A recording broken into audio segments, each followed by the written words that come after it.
info on the latest situation in the country, we are connected with our contributor in Seoul, Alvin Kobulsha. Now, Alvin, what can you tell us about the current wave, and is this related to the Omicron variant?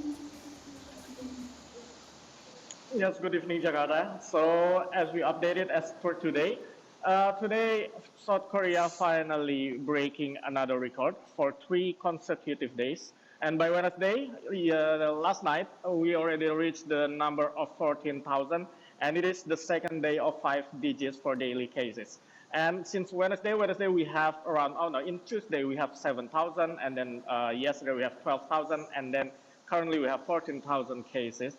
And then the country reported by the Korea Disease Control and Prevention Agency, or KDCA, reported now the total local infection is already reached the number of 700,077.479.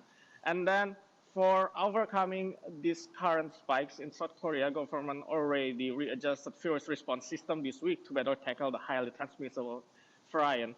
And then under the regime, there is one significant changes while the polymerase chain reaction, or PCR test, will be replaced by the self-test replace rapid antigen as per this week. And then it is currently only enacted in several regions, but in the next week, after the solar holiday, which is the Lunar New Year here in South Korea, it will be started to be implemented in the whole nation.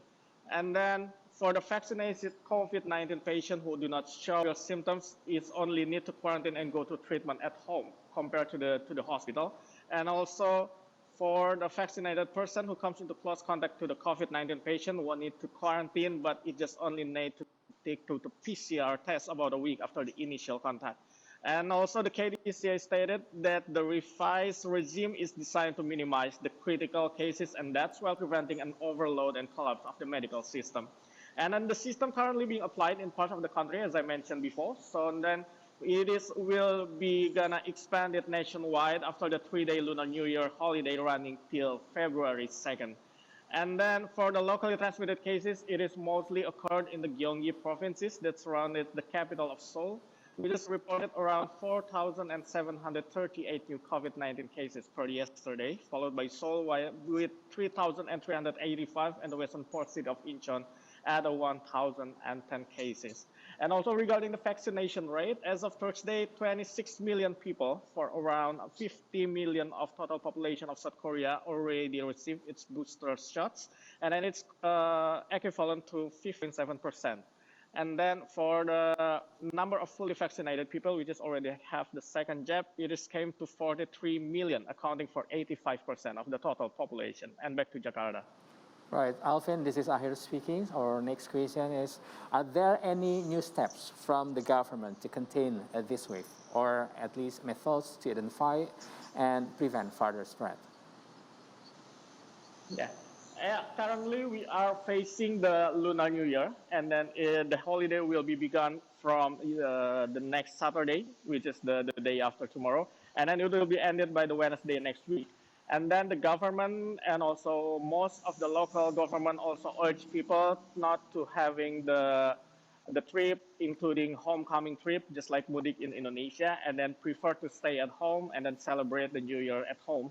And then it's also just like from the Indonesian embassy and maybe from other embassy also urge the people and the citizens to stay at home and then rather to go to the public area and to the public amusement park and so on.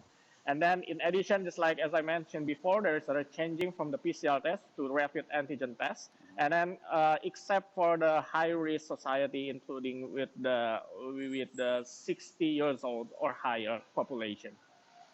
All right, thank you, Alfred Nkobusha, reporting from Seoul, South Korea. Stay safe.